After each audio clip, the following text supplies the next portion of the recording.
Entonces, hermanos, como les estaba manifestando, la postura dispensacionalista, o para ser más empáticos, nuestros hermanos en Cristo Jesús que creen esta doctrina del rapto secreto, del arrebatamiento secreto, esta doctrina que dice que el Señor Jesús va a venir de manera oculta, de manera secreta, para raptar a la iglesia, para arrebatar a la iglesia al cielo.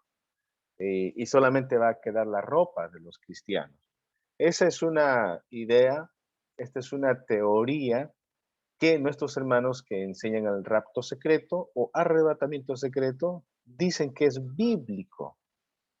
¿Y qué pasaje utilizan ellos para probar, para sustentar? Varios pasajes, pero entre ellos Mateo capítulo 24, versículo 40 al 41 es una sección del Evangelio de San Mateo que ellos utilizan para probar.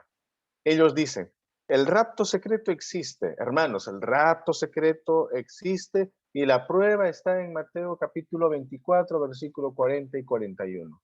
La pregunta es, ¿este pasaje enseña el rapto secreto o lo han mal entendido nuestros hermanos? Así que voy a leer, hermanos. Dice Mateo capítulo 24, versículo 40 al 41, dice, entonces estarán dos en el campo. El uno será tomado y el otro será dejado.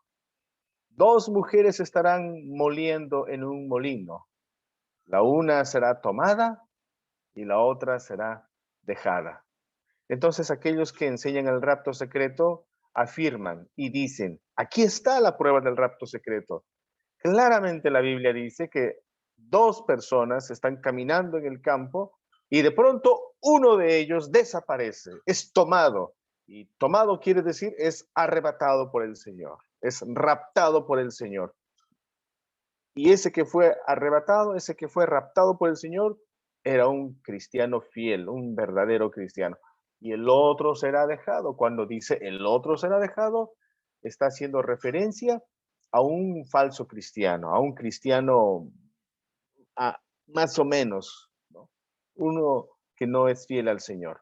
Luego dice la Biblia, dos mujeres estarán moliendo en un molino, la una será tomada, tomada dice la Biblia. Entonces aquí habla del rapto, del arrebatamiento. Esta señora será arrebatada y la otra será dejada. Aquí está, hermanos, este texto es la prueba del rapto secreto. Hermanos, eso es lo que dicen nuestros hermanos que han abrazado esta enseñanza del rapto secreto. Ahora conversemos, hermanos, porque para mí es importante escuchar sus comentarios, sus opiniones. ¿Qué podemos decir al respecto, hermanos?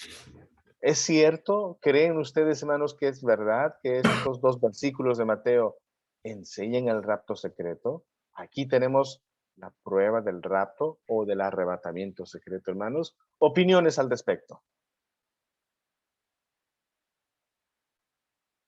Adelante, hermano Gino, tiene la palabra. Buenos días, hermanos. Buenos días, pastor.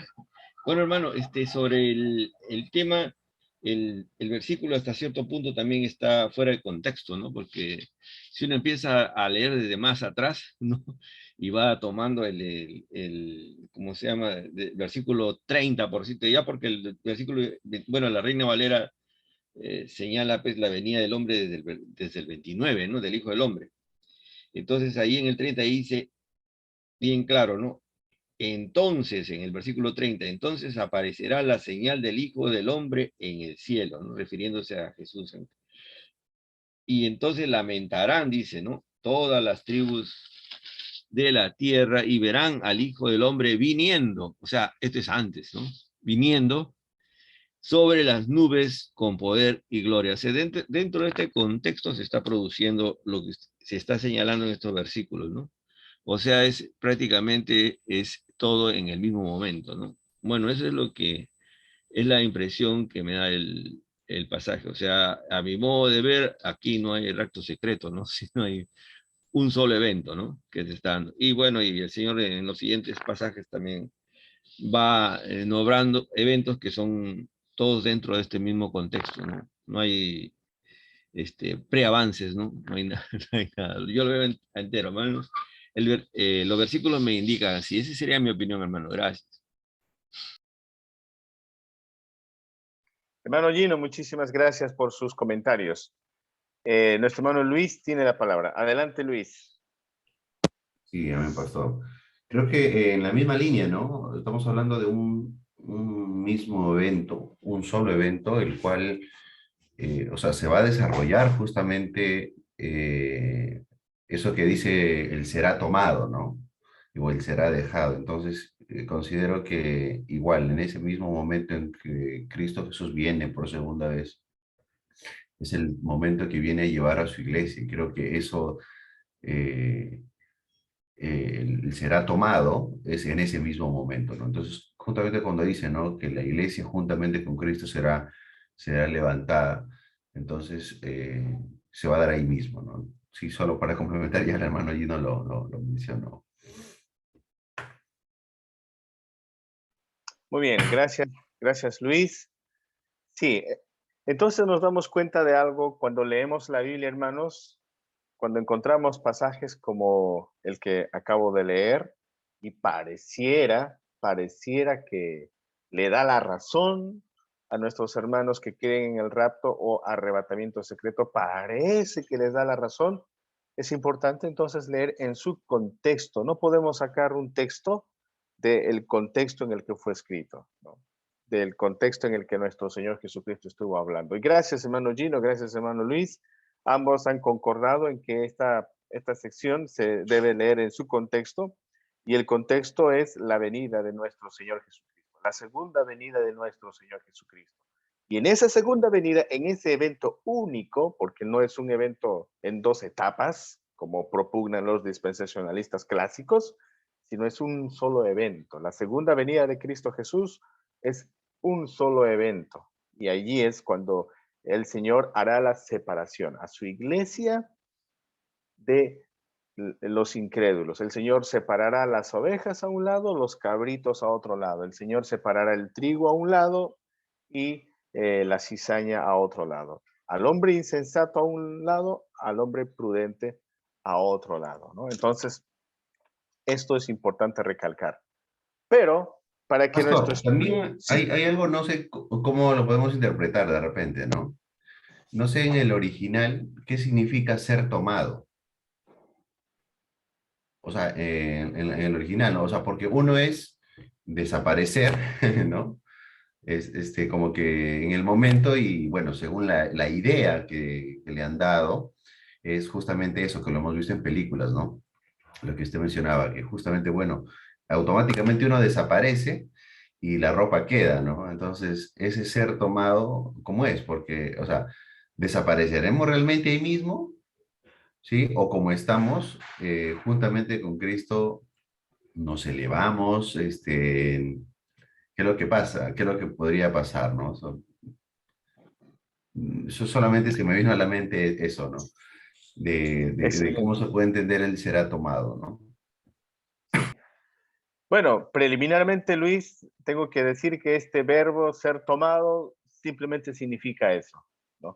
Ser cogido, ser tomado, ser arrebatado también, eso es lo que significa, ¿no? Eso es lo que significa.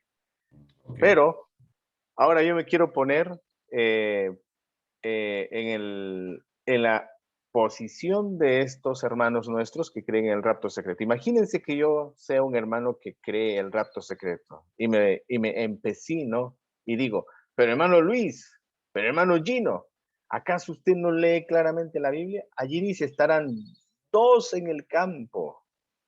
Uno será tomado y el otro será dejado. Ahí está. La palabra tomado, el verbo tomado quiere decir cogido, quiere decir raptado, quiere decir arrebatado. Ahí está, ahí está. En el diccionario lo pueden ver. Uno será tomado y ¿qué pasa con el otro? Será dejado. ¿Es o no es un arrebatamiento esto? ¿Es o no es un rapto esto? Y luego habla de las mujeres. Dos mujeres estarán moliendo en un molino. La una será tomada, tomada para el cielo, tomada para Dios. Ahí está. Y la otra será dejada. O sea, la otra se queda. Ahí está, hermanos. el rapto secreto. No entiendo por qué ustedes, algo que está bien claro, no lo pueden entender, hermano Luis, hermano Gino, hermano Máximo, hermano Roy, hermano José Calderón, porque ustedes no creen en el rapto secreto. Yo Ahora, diría, hermanos, me estoy colocando en esa posición, hermanos. ¿Qué yo le diríamos diría, nosotros? mire hermanito.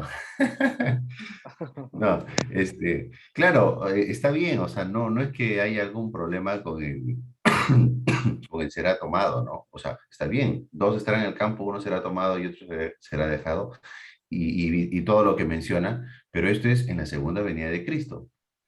O sea, se va a dar esto, este arrebatamiento se va a dar, pero justamente en la segunda venida de Cristo, ¿no? No hay un evento intermedio, a eso justamente es lo que quizá se podría hacer comprender a nuestros hermanos, ¿no? Entonces, mis amados Pastor, a ver, hermanos, es importante. Adelante, hermano Máximo, adelante.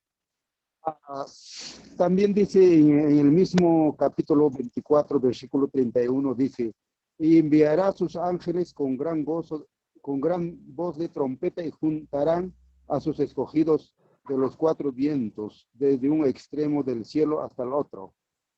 ¿Qué se puede entender de este pasaje, pastor?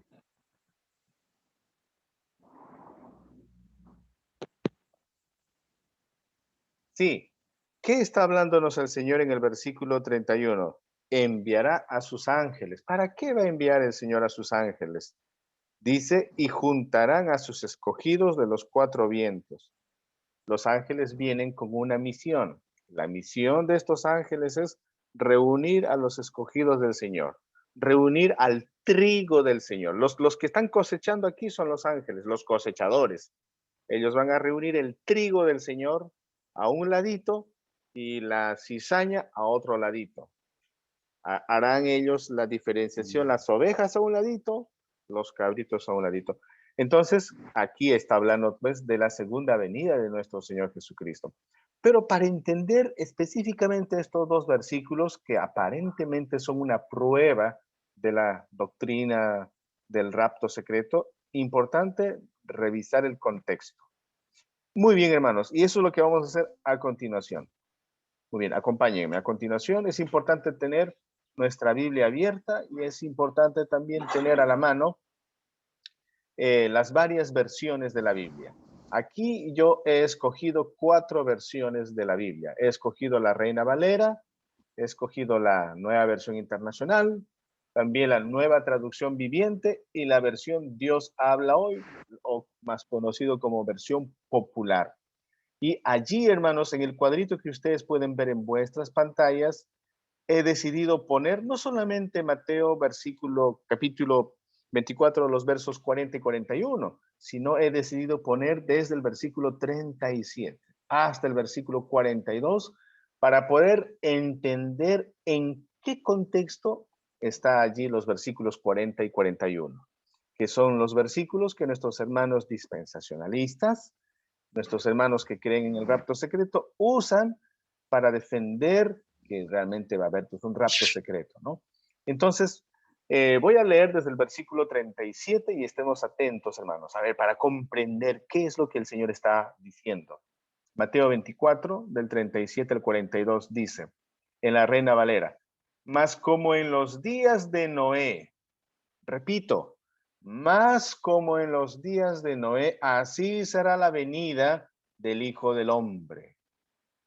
Lo primero que hay que comprender aquí, mis hermanos, es que cuando el Señor está hablando de la segunda venida, va a usar como ejemplo, como una ilustración, la época de Noé. Ustedes recuerden, hermanos, ¿qué estaba pasando en los días de Noé?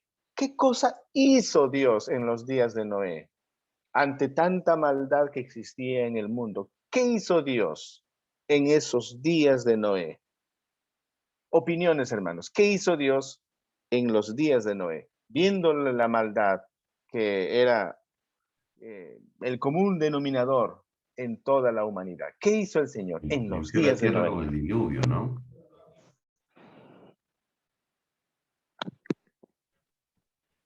Limpió la tierra con el diluvio. A ese acto de limpiar la tierra con el diluvio, ¿con qué otro nombre le podríamos conocer? Una sola palabra. ¿Con qué otro nombre conoceríamos a esa acción de Dios de usar el diluvio y limpiar el mundo de la maldad? ¿Cómo se llama ese acto? ¿Ideas? ¿Opiniones, Salvación. mis hermanos? Salvación. Ah, No. salvación. Está implícito, pero Hay hay otra una. palabrita. mm, Repito, ¿cómo Raeré, podríamos dice la nosotros Biblia. en una sola... ¿Cómo, hermano Gino? Raeré. Sacaré. Raeré, Traeré, ¿no? Sí, sacaré, está en el raeré, 7, sacaré. Está en el versículo 7. 7, ¿no? Ya, Raeré de tus ojos versículo las bases. 7. Ujú. Ya. ¿Cómo podemos conceptuar ese acto de raer? ¿Qué está haciendo Dios allí? Está haciendo un juicio. Entonces, el acto de Dios de limpiar al mundo de la humanidad pecaminosa, el acto de Dios de traer el diluvio, es un acto de juicio de parte de Dios. Entonces aquí el Señor Jesucristo está hablando de que en su segunda venida el Señor va a venir para hacer juicio. Por eso dice la Biblia, como en los días de Noé, así será la venida del hombre. Esto es importante entender, hermanos. Aquí el Señor está hablando del elemento del juicio. ¿Por qué? El diluvio ha venido como juicio. Obviamente allí está la salvación porque Dios utilizó el arca para salvar a Noé y a su familia. Obviamente está la salvación, pero la idea allí es juicio. Dice la Biblia entonces, Mateo 24:37 dice, mas como en los días de Noé, así será la venida del Hijo del Hombre.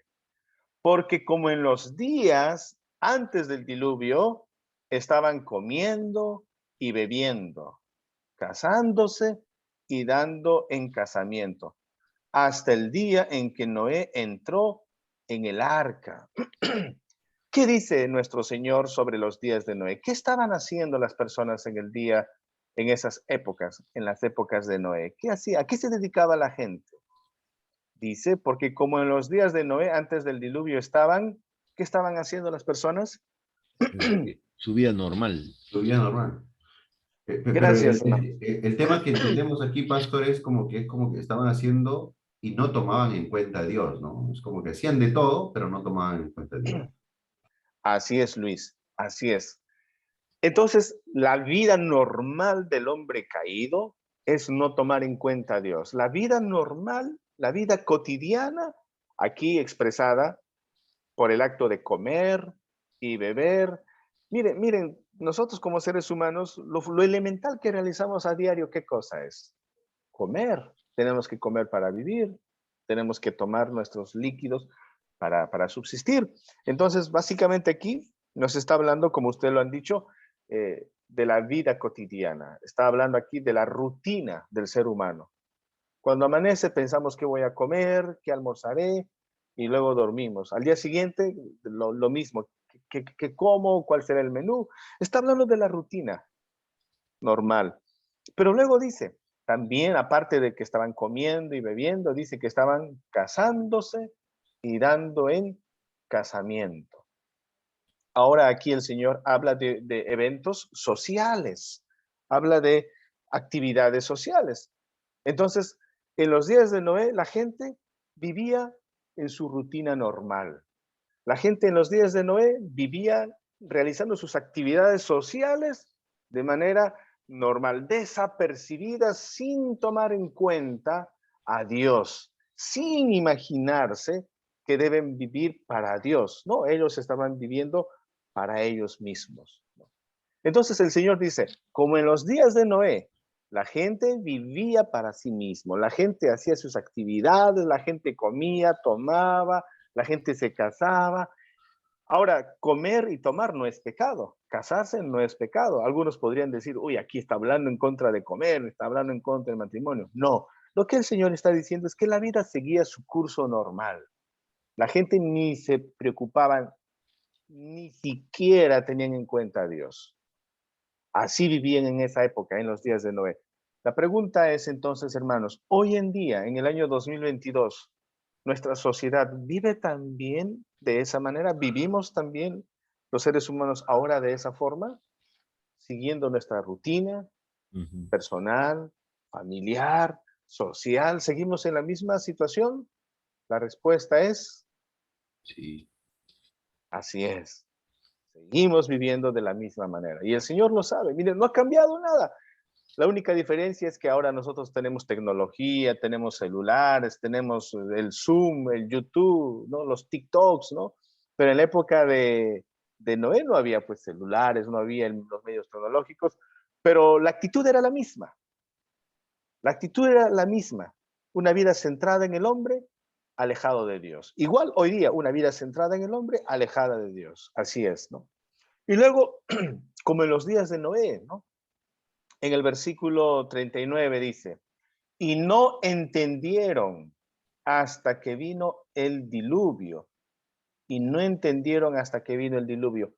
Dios había puesto un predicador en la sociedad antidiluviana. Y ese predicador se llamaba Noé, pregonero de justicia. Durante los 120 años que Dios les dio plazo para que se arrepientan, Noé predicó a sus vecinos, Noé predicó a su barrio, a su comunidad, a todas las personas. El resultado fue oposición y burla. Nadie quiso recibir el mensaje que traía Noé. Por eso dice el 39, y no entendieron hasta que vino el diluvio, y quiero que noten esto, y se los llevó a todos. Vino el diluvio y se los llevó a todos. ¿Qué significa eso de vino el diluvio y se los llevó a todos? ¿De qué está hablando aquí el texto? Murieron. ¿A dónde se los llevó? ¿De qué está hablando? ¿Cuál es la acción que viene a nuestra mente aquí en comprensión de lectura? Que murieron, hermano. Que murieron, Se ¿no? lo mataron, prácticamente, se hizo juicio. Los mató. La paga del pecado es muerte. Muerte. Aquí está hablando de juicio. Quiero que noten eso y que esto lo podamos percibir. Aquí las aguas del diluvio viene como una señal de juicio. Entonces fueron llevados, dice, ¿no? El 39. Y se los llevó a todos, los arrasó, los tomó a todos, desprevenidos, les tomó el diluvio. El juicio del Señor llegó para estas personas. El juicio de él. Ahora, después de recordar un poco la historia, nuestro Señor Jesús, después de poner como ilustración lo que pasó en la época de Noé, ahora el Señor Jesús va a hablar a los que están escuchando, que son sus apóstoles en ese momento. En el Monte de los Olivos está hablando nuestro Señor y obviamente a nosotros también nos está hablando. Ahora en el verso 40 el Señor lo va a contextualizar, el Señor va a explicarnos qué quiere decir eso para nosotros. En el 40 dice, entonces, ese entonces conecta a los versos anteriores. Como consecuencia viene el 40.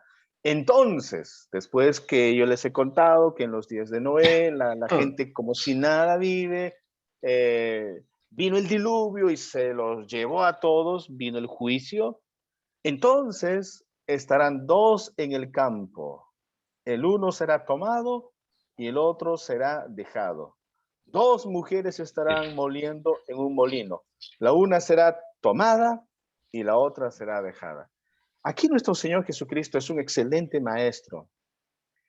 Y Él primero habla aquí del público masculino, porque en el verso 40 está hablando del público masculino, de lo que los varones era la actividad común de los caballeros en esa época. Dice, entonces estarán dos en el campo. ¿Qué hacían dos varones en el campo? ¿Cuál era la actividad a la que se dedicaba? La actividad económica del pueblo de Israel en esas Siembra y épocas. cosecha, ¿no? Claro, la siembra y la cosecha. Entonces aquí el Señor está diciendo, bueno, aquí están dos caballeros, dos personas, cualquiera. ¿Y qué están haciendo? Están trabajando. Están esforzándose por llevar un pan a la casa. Están cumpliendo su función de proveedores para la casa. Están dos fulanos, dos personas en el campo trabajando. Y luego el Señor habla también de la actividad de las damas. En el versículo 41 dice, 2 mujeres estarán moliendo en un molino. La una será tomada y la otra será dejada. En el tiempo de nuestro Señor Jesucristo, los panes no se podía comprar en las panaderías porque no existían panaderías. Cada casa, cada hogar elaboraba sus propios panes. Y la ama de casa era la encargada de elaborar los panes. ¿Y qué hacían con el trigo? Bueno, cogían el trigo, tenían el trigo y lo molían el trigo para hacer pan, para hacer el pan para la familia. Entonces el Señor está hablando de los varones y está hablando de las mujeres que están haciendo sus actividades normales. Los hombres están trabajando y las mujeres también están trabajando, cada uno en su respectivo ámbito, cada uno en su respectiva tarea en el tiempo de nuestro Señor Jesucristo. ¿Y qué sucede? ¿Qué sucede? El uno será tomado y el otro será dejado. La una será tomada y la otra será dejada. ¿Qué significa eso, mis hermanos? Aquí está hablando del rapto secreto. Aquí está diciendo que un varón será arrebatado al cielo, una mujer será arrebatada al cielo. ¿De eso está hablando aquí el versículo? ¿De qué creen, hermanos, que esté hablando aquí el versículo? Ideas al respecto, mis hermanos. Ahora sí, según el contexto, yo creo que ya se ha entendido ya el contexto. ¿Qué podemos decir al respecto, mis hermanos? Y bueno,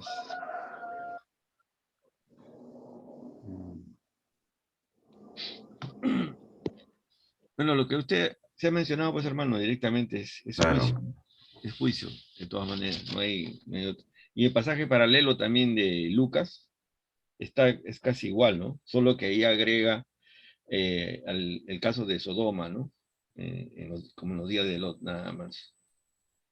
Y la idea es casi igual, ¿no? De Lucas 17, del 20 para adelante, ¿no? Así es, hermano Gino. Entonces, Pastor, estoy adelante, pensando, o Luis. sea, estoy pensando que lo podemos entender también desde el lado, en la comparativa que siempre vemos en la Biblia, ¿no? Lo bueno y lo malo, el trigo y la cizaña, el que será tomado, el que será dejado, al que Dios le da su gracia y su misericordia y a quien no le da. Entonces, en ese sentido, creo que podemos entender, ¿no? Que el justo juicio de Dios será para los hijos de desobediencia, salvación, perdón, para los hijos de obediencia, salvación, y a los que Él quiere salvar, y para los de desobediencia, su justo juicio, ¿no? Creo que ahí lo vemos con mayor claridad desde ese aspecto, o lo podríamos, creo que, entender mejor a la luz del Evangelio, ¿no? Bien, bien, pastor, eso nada más. Sí, pero en este pasaje en particular, noten, mis hermanos, que cuando nuestros hermanos dispensacionales solamente se concentran en el versículo 40 y 41, cuando ellos se concentran en estos versículos, ellos lo entienden como que este versículo está hablando del rapto secreto para la salvación. El uno será tomado, es decir, será llevado al cielo, será arrebatado al cielo, sinónimo de salvación, sinónimo de que está con el Señor. Y el otro será dejado, sinónimo de que se quedó, pues, no fue arrebatado, se quedó para la gran tribulación, para el lloro y crujir de dientes, aquí, para los 7 años de la gran tribulación. Se entiende de esa manera, ellos lo entienden sin ver el contexto. Pero ahora nosotros, habiendo visto el contexto, estando revisando el contexto, mis hermanos, aquí, en primer lugar, no se está centrando tanto nuestro Señor en el tema de la salvación. Si bien es cierto, su segunda venida es para la salvación, pero aquí el Señor Jesucristo se está enfocando en el tema del juicio. Por esa razón, hermano Gino, cuando lee también el Evangelio de Lucas, el paralelo a esta narración en Lucas, menciona a Sodoma y a Gomorra, obviamente para enfatizar aún más el elemento de juicio. Entonces el Señor está hablándonos aquí que efectivamente su segunda venida va a ser una venida para salvar a la iglesia, para llevar a la iglesia a su presencia, a la morada celestial, a la patria celestial, pero también la segunda venida será una venida para traer juicio. Y el juicio comienza precisamente cuando el Señor hace la separación del trigo y la cizaña. Ese hecho de separar al trigo y a la cizaña ya es el juicio. El hecho de separar a la oveja de los cabritos ya es un elemento de juicio. El hecho de separar al creyente del incrédulo ya es una señal de juicio. Y aquí nuestro Señor, para ilustrar esta actividad de Dios, se remonta a lo que pasó en los días de Noé. En los días de Noé. Entonces, tomando eso en mente, mis hermanos, el verso 40 cuando dice, estarán dos en el campo, el uno será tomado. ¿Cómo entendemos esa frase? El uno será tomado. ¿Significa tomado para el cielo, salvado para Dios, o tomado en el sentido de quitado, Declarado apartado para el justo. juicio? Separados, yo pienso, clasificados. Separados, clasificados. Igual como Clasificado, separado, ya. Podría ser declarado justo, no, porque ya se porque, produjo antes. ¿Cuál de los dos sería declarado justo, Luis? ¿El que es tomado o el que es dejado? Según el contexto, aquí. ¿Cuál de los dos sería declarado justo y cuál sería declarado injusto? ¿Cuál sería el trigo? ¿Cuál sería la no, cizaña? no, claro, buena pregunta ahí, ¿no? Porque justamente, si vamos a la parábola del trigo y la cizaña, primero el que es tomado es la cizaña, ¿no? Porque esa es la que es tirada al fuego. Ajá, Si ajá. lo vemos desde ese Juicio, lado, ¿no? Claro, juicio, ¿no? para el juicio. Es juicio. Pero entendiéndolo desde el lado que será tomado como para salvación, ahí podemos entender de otra manera. No lo había visto Ya, desde ese punto de ya, vista, pero a ver, ya. Pero hay que verlo según el contexto. Concentrémonos en Mateo. Yo sé que tenemos nuestra doctrina, yo sé que hemos aprendido el Evangelio, todo está, pero fijémonos en el contexto, en el argumento de nuestro Señor Jesucristo. Viendo este contexto, ¿quién es el que es tomado? ¿Es el creyente o el incrédulo? ¿Y quién es el que es dejado? ¿El incrédulo o el creyente? ¿En relación a qué? Recuerden que aquí está hablando de juicio. Así es. no, Entonces, claro, eso es importante. aquí, Pastor, se ve con claridad porque justamente el verso 42 dice, velad pues, porque no sabéis a qué hora debe venir nuestro Señor. Eso quiere decir que el Señor viene a llevar a su iglesia, ¿no? Si lo entendemos de ese lado, lógico, el que será tomado es el de la iglesia del Señor, ¿no? O No, sea, al revés. Ya Luis, pero este 42 no lo separes de los versículos anteriores, no lo separes de la ilustración de los días de Noé. La clave está allí, la clave está allí, la ilustración que está haciendo el Señor Jesús. Para comprender vamos a leer mejor en la NTV. A ver, ¿qué nos dice en a la ver. NTV? En la NTV. Ya, dice el 37. Cuando el Hijo del Hombre, perdonen hermanos, aquí hay algo que me está obstaculizando. Ya. A ver, voy a dejar de compartir para volver a compartir. Caramba. Ahí está. Ahí está. Ya se ve con claridad. Cuando el Hijo del Hombre regrese, habla de la segunda venida, ¿verdad? Cuando el Hijo del Hombre regrese, será como en los días de Noé. Ya, ese es el contexto, los días de Noé. Contexto histórico. En aquellos días, antes del diluvio, la gente disfrutaba de banquetes y fiestas y casamientos hasta el momento en que Noé entró en su barco. La gente no se daba cuenta de lo que iba a suceder hasta que llegó. ¿Qué llegó? El diluvio. ¿Qué hizo el diluvio? Y arrasó con todos. Llegó el diluvio. ¿Qué hizo el diluvio? Dice el texto, Se lo llevó. arrasó con todos. Se los llevó a todos. El juicio de Dios cayó a la humanidad y el juicio barrió a la humanidad. Luego Jesús dice, así será cuando venga el Hijo del Hombre. Dos hombres estarán trabajando juntos en el campo. Uno será llevado y el otro será dejado. Dos mujeres estarán moliendo harina en el molino. Ay, Una ay, ay, ay. será llevada, la otra será dejada. No sé si ahora en la NTV se entiende un poquito más. No sé si se da más luces a este tema. Entonces la pregunta sigue en pie, ¿no? Cuando el verso 40 habla de dos hombres, que uno será llevado, el otro será dejado, la pregunta es, según esta ilustración de nuestro Señor Jesús, ¿quién es el que será llevado? ¿Y qué significa eso de que será llevado? ¿Quién es el que Claro. será Al que supuestamente ahí se los permanece? arrasa el diluvio, pues, ¿no? Claro, Malo. esa es la ilustración del Señor Jesús. El diluvio arrasó, el diluvio se los llevó. ¿Y quiénes fueron los que se quedaron? Y se quedaron en el arca. No fueron ajusticiados, sino que se quedaron. ¿Quiénes fueron los que se quedaron en el arca? Noé, su esposa, sus hijos Sem, Cam, Jafet, con sus respectivas esposas. ¿Quiénes fueron llevados? ¿Quiénes fueron arrasados? Hablando de juicio, el mundo entero. El mundo entero, ¿no? Ahora en el verso 40 y el verso 41, yo creo que con eso ya tenemos más entendimiento.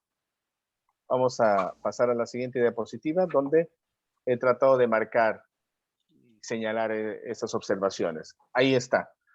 En el versículo 39, en la NBI, vamos a leer la NBI, dice, y no supieron nada de lo que sucedería hasta que llegó el diluvio y se los llevó a todos. Aquí dice, se los llevó. Vino el diluvio y se los llevó. Arrasó con la gente, arrebató a la gente el diluvio al juicio. Así será en la venida del hombre. Versículo 40, estarán dos hombres en el campo, uno será llevado y el otro será dejado. Cuando aquí el Señor está hablando de este elemento de juicio, porque ese es el contexto, no en vano Jesús toma el ejemplo de los días de Noé, que era día de juicio. No en vano en Lucas se menciona a Sodoma y a Gomorra, que fueron ajusticiadas por el Señor. Entonces la ilustración es clara, mis hermanos, aquí. Aquí el Señor está hablando de la división, de la separación que en su segunda venida va a hacer. Va a separar a la humanidad, a los creyentes a un lado, a los incrédulos a otro lado. El Señor va a hacer una separación. Y obviamente en esa separación el Señor va a hacer juicio. Y aquí en Mateo habla de este juicio como llevándose, como arrasando a las personas. Entonces, si nos damos cuenta, hermanos, los versículos 40 y 41 no están hablando de un rapto secreto que uno va a ser llevado al cielo. Aquí no menciona eso. Y que uno se va a quedar aquí en la tierra. No está mencionando eso. Aquí está mencionando que uno será arrasado, uno será llevado en juicio. Ahí habla. Y el que se queda es el creyente, el Hijo de Dios, que no es llevado al juicio, que no es llevado al horno, donde la cizaña se quema, sino permanece en la gracia y la misericordia de Dios. Por Hermano, eso el entonces, 42 concluye. Sí, adelante, Manu Gino. hermano, era un comentario sarcástico. En todo caso sería el rapto de los malos. Sí. Bueno, el rapto en el juicio de los malvados, ¿no? Si cabe el término, ¿no? Pero sí, dos cosas importantes, por lo tanto, hermanos, para concluir, para dar una conclusión a esta sección. Aquí el Señor no está hablando, el texto no está hablando de un rapto para arriba, un rapto para la gloria, para estar con el Señor, que eso es lo que los hermanos del rapto secreto creen y enseñan. Aquí, según el contexto, está hablándonos de un rapto, de un llevar y de un ser tomado, pero en juicio, en juicio. Sí. Y eso es bien claro allí, eso es bien claro, ¿no? Eso es bien claro. Y fíjense, miren, cuando el Señor habla de dos hombres en el campo, cuando habla de dos mujeres que estarán moliendo, eso implica que esa separación va a tocar incluso las áreas más familiares en nuestra vida, ¿no? Porque si son dos personas que están trabajando en el mismo lugar, tal vez sean primos, tal vez sean padre e hijo, tal vez sean hermanos, tal vez sean socios y están trabajando juntos. Se han puesto de acuerdo y están trabajando juntos.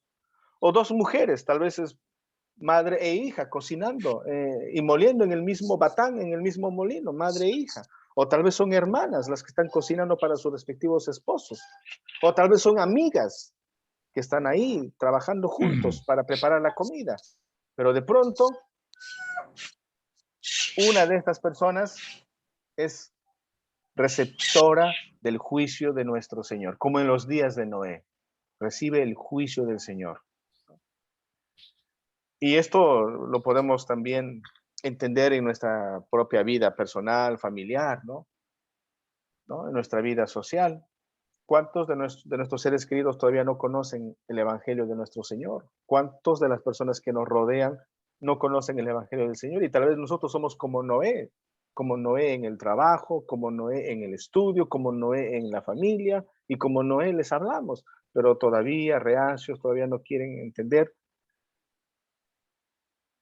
Por eso el Señor dice, velad pues, velad, estén atentos, porque no sabéis a qué hora ha de venir vuestro Señor.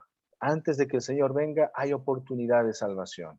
Antes de que el Señor regrese, hay oportunidad de arrepentimiento. Y el Señor continuamente está llamando. Me detengo aquí, hermanos, porque quiero escuchar sus preguntas. Si hay alguna inquietud, alguna duda de lo que estamos viendo, hermanos, por favor, con total libertad y confianza, pueden manifestarse. Adelante, mis hermanos, por favor. Opiniones, hermanos, sobre lo que estamos claro, viendo. hermano. Gracias, Ya, hermano Gino. haciendo la conexión clara, ¿no? Que se está Sí. viendo, ¿no? El 39 con el 40, ahí sí ya la conexión es completa, ¿no? Y se entiende, ¿no? Se lo llevó y con las otras también. O sea que el juicio se está dando y el juicio es que el que está desapareciendo, pues, es el que no, digamos, el que rechaza a Cristo, ¿no? El que rechaza la voluntad de salvación de Dios, ¿no? Así es, hermano Gino. Entonces, aquí está hablando de ese elemento de la segunda venida del Señor, del juicio de nuestro Señor Jesucristo, del juicio del Señor. Gracias, hermano Gino. ¿Algún otro comentario, hermanos? ¿O algún Yo en realidad no lo había entendido, pero de verdad que me parece interesante leerlo en el contexto, ¿no? Creo que está bastante claro y de verdad me ha sorprendido, ¿no? Porque este texto es tan conocido que normalmente se puede entender de la otra forma, ¿no? Pero interesantísimo.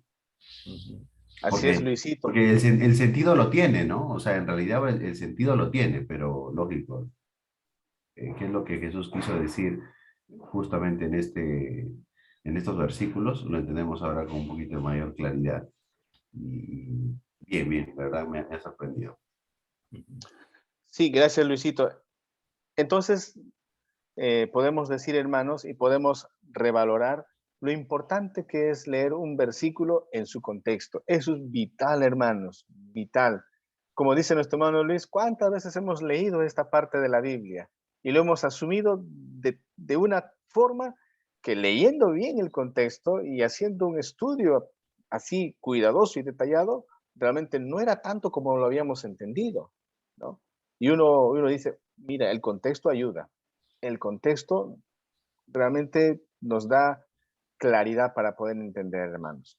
Por esa razón, es bueno, hermanos, cuando encontramos un texto de la Biblia, es bueno y necesario leerlo con todo el contexto, empezar desde versículos más arriba hasta versículos más abajo para comprender exactamente qué estaba diciendo nuestro Señor Jesucristo o qué estaba diciendo el apóstol o qué escribía el profeta. Es importante eso, hermanos, porque si no, caemos en el error de nuestros hermanos dispensacionalistas, caemos en la dificultad y en el error de nuestros hermanos que creen en el rapto secreto. Porque, ojo, hermanos, el versículo 40 y el verso 41, así solito nada más, sin leer el contexto, claramente parece enseñar pues que sí, que hay un arrebatamiento, que el verdadero cristiano será arrebatado para el cielo, ¿no? Y el cristiano bamba se queda y no es arrebatado, se queda para pasar la tribulación. Uno podría creer eso cuando no leemos todo el contexto, mis amados hermanos. Entonces, importante leer el contexto. Aparte Nuestros también Muy hay bien, un hermanos. prejuicio, ¿no? Hay un prejuicio conceptual que también, ¿no? Porque Ahí normalmente nuestros hermanos Han sacado de texto, claro, este texto de contexto y han inventado un pretexto, ¿no? No, yo me refería al prejuicio conceptual en el sentido, pues, de que uno se lo está, o sea, llevando, pues, se lo está llevando al cielo, ¿no? También eso un poco que, bajo ese, porque también ese es el Claro, claro, persistente claro. mensaje que te van metiendo, ¿no? Entonces uno Así piensa, es, pues, se lo lleva al cielo, pues, sí, el malvado se queda. así Entonces, es. Pero aquí, si ustedes leen bien, hermanos, no está la palabrita cielo. No dice uno será claro, llevado claro. al cielo. No Por eso está eso, dice ¿no? el prejuicio, A- como uno completa Así en su es, mente las palabras, ¿no? así es. Ese es el prejuicio que tenemos. Así es, hermano Gino. Muy bien, hermanos. Si no hay más comentario al respecto, vamos a continuar con la siguiente parte. Aquí está. ¿Quiénes son los santos que vienen con Jesús? Esta es la siguiente pregunta con la que vamos a concluir nuestra clase. Dentro de la enseñanza dispensacional, se dice que una vez que la iglesia ya fue arrebatada, una vez que la iglesia ya fue raptada secretamente y está 7 años en el cielo con Cristo Jesús, al finalizar ese periodo de 7 años, eso es lo que dice la postura dispensacional, obviamente, ¿no? No es bíblica eso, es una postura, es una teoría. Esa teoría dice, al finalizar los 7 años, Jesús va a regresar por segunda vez, pero ahora sí, visiblemente, ahora sí Jesús va a regresar visiblemente del cielo, pero ya Jesús no va a regresar solo, Jesús viene con sus santos. O sea, Jesús va a regresar con la iglesia a la tierra. O sea, Jesús viene en su caballo blanco y viene la iglesia con ropa blanca. Juntamente con Cristo, la iglesia va a venir aquí a la tierra para establecer el milenio. Jesús va a ir a Jerusalén, Jesús se va a sentar en Jerusalén, se va a construir el tercer templo y la iglesia, hermanos, nosotros vamos a gobernar la tierra 1000 años. 1000 años. La Biblia dice que Jesús viene con sus santos, o sea, con la iglesia. Esa es la enseñanza dispensacionalista, esa es la enseñanza equivocada de nuestros hermanos que propugnan la teoría del rapto o arrebatamiento secreto. Y debo decir una vez más, por falta de entendimiento adecuado de la palabra del Señor. ¿Quiénes son los santos que vienen con Jesús? Una de las enseñanzas que de los pretribulacionistas es que en el rapto, Cristo viene por sus santos, o sea, Cristo viene por sus santos y que en la venida, en su segunda venida, Cristo viene con sus santos. No sé si alguna vez, hermanos, ustedes han escuchado eso, esta enseñanza, tal vez en algún discipulado, en algún curso básico, por ahí, tal vez en alguna prédica.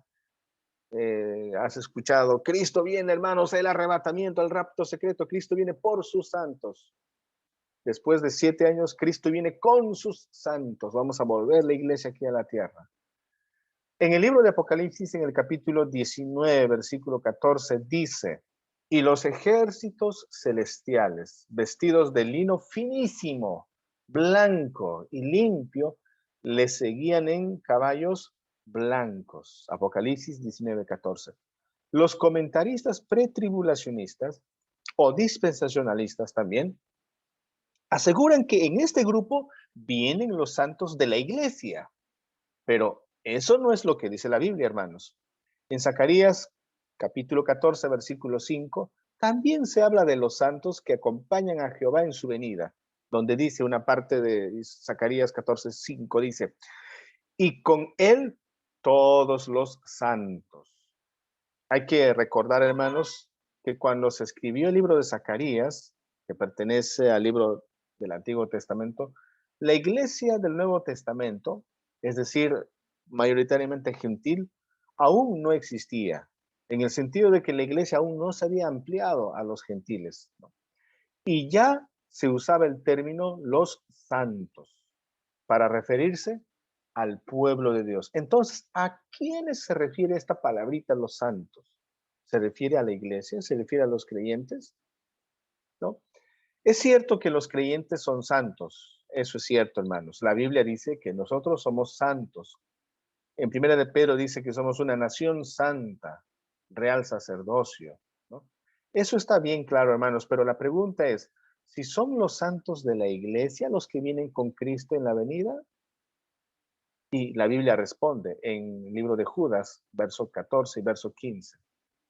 Dice así el libro de Judas, 14 y 15, dice, de estos también profetizó Enoc, séptimo desde Adán, diciendo, he aquí vino el Señor con sus santas decenas de millares para hacer juicio contra todos y dejar convictos a los impíos. Si leemos solamente este verso, ¿no? Si leemos solamente este verso, no podemos entender con exactitud quiénes componen este grupo que viene con nuestro Señor. Pero si podemos ver lo que vienen, si podemos ver que los que vienen lo hacen, ¿para qué vienen los que vienen con Cristo? Dice, para hacer juicio, no para juzgar.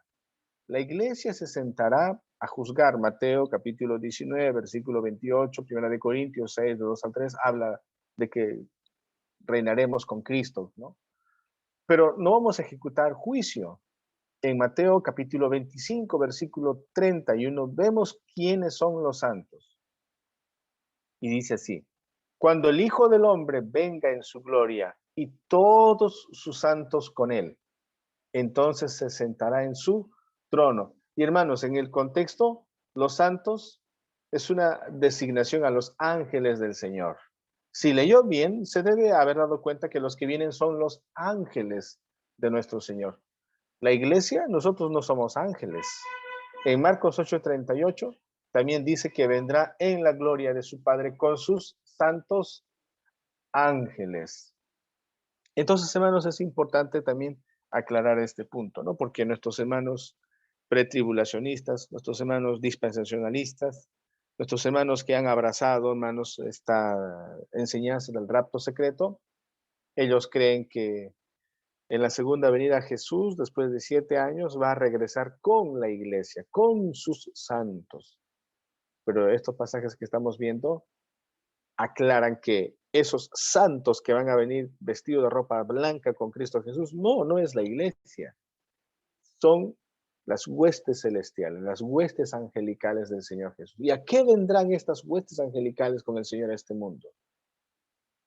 Para hacer juicio, mis hermanos. Muy bien. ¿Alguna participación, alguna inquietud al respecto, mis hermanos? Y yo creo que con esto estaremos ya finalizando nuestra enseñanza. Pero antes quisiera sus opiniones, sus comentarios al respecto, o preguntas también, si hubiera, hermanos.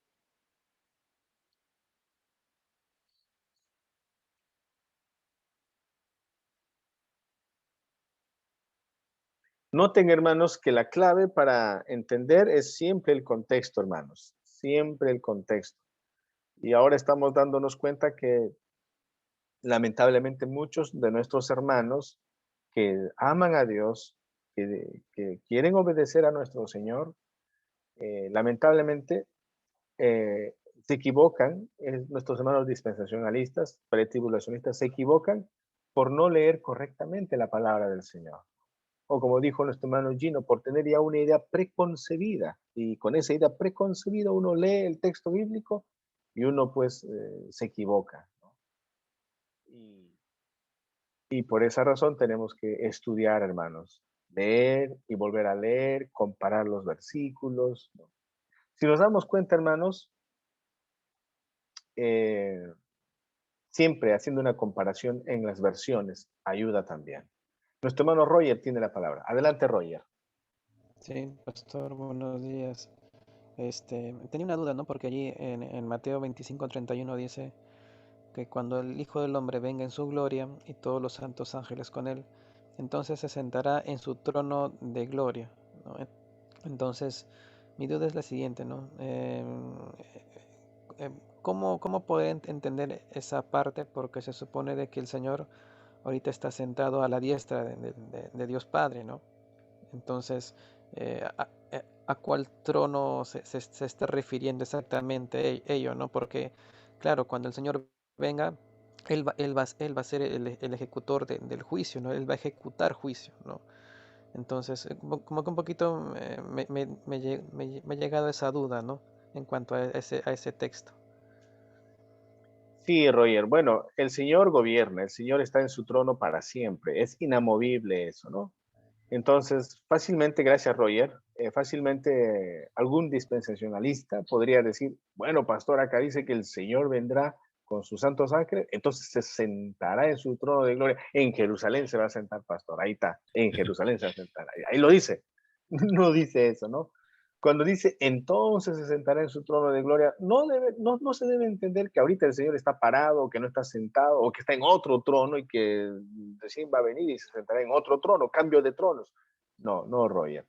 Lo que se entiende aquí es que el plan de salvación, el plan que el Señor había elaborado de redención, el plan para toda la historia, se concretará tal y cual el Señor lo ha elaborado. Tal y cual el Señor lo ha decretado, todo se cumplirá tal como el Señor quiere que se cumpla. Y esto manifestará su soberanía, su gobierno sobre la historia, sobre los acontecimientos, sobre todo tipo de eventos. Entonces dice, entonces se sentará en su trono de gloria, dando a entender, entonces se va a manifestar que el Señor domina sobre todo, que el Señor siempre reina. Y también hará Entonces, juicio, ¿no? así es, Luis, así es, ¿no? Y el sentarse en su trono también implica eso, ¿no? Porque Él es el juez de los vivos y de los muertos, ¿no? Así es. Ahí también hay que notar la interpretación que está haciendo Roger, no están tomando en cuenta que el plan de salvación, o sea, ha sido concluido, ¿no? Porque el sacerdote, que es Cristo, porque los sacerdotes estaban parados de pie porque no terminaban, ¿no? Eso lo dicen hebreos, ¿no? Y cuando el Señor cumplió, se sentó, ya la obra ya está cumplida, ¿no? Y eso lo asocia, y bueno, también lo puede comparar también con esto lo que está haciendo, ¿no? Deja que hasta que ponga como los enemigos como estrado de tus pies, ¿no? Ajá. Entonces, en realidad son dos contextos distintos, ¿no? Porque cuando se sienta es para demostrar que ya su obra de salvación ya está cumplida, ¿no? Cuando Él ya ha provisto todo para que nosotros en vida pues podamos acoger a lo que el Señor ya ha dispuesto como el único camino, ¿no? Para poder salir. En cambio, los sacerdotes, por eso en Hebreos se dice, permanecen de pie, ¿no? ¿Por qué? Porque su labor no ha sido concluida, ¿no? Porque los sacrificios no son completos, no pueden quitar el pecado, pero Jesús con su único sacrificio cumplió y se sentó. A eso se Y para refiere, siempre.